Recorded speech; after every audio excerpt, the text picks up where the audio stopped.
город восстановлен. Все будет нормально, потерпите. Это чрезвычайная ситуация, катастрофа. Қайтеміз солай болады кейбір уақытта. Үкімет ақша, қаражатты береді.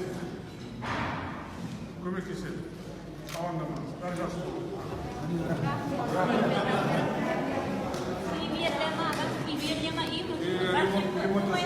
Ремонт бәрін жасап береміз. Үкімет ақша қаражатты санайды. Қанша керек. Содан кейін ақша қаражатты бөлеміз ақшаны. Ремонт жасап береміз. Жақсы, түсініп отырмын. Бәрі дұрыс болады. Әде келіп отырмын.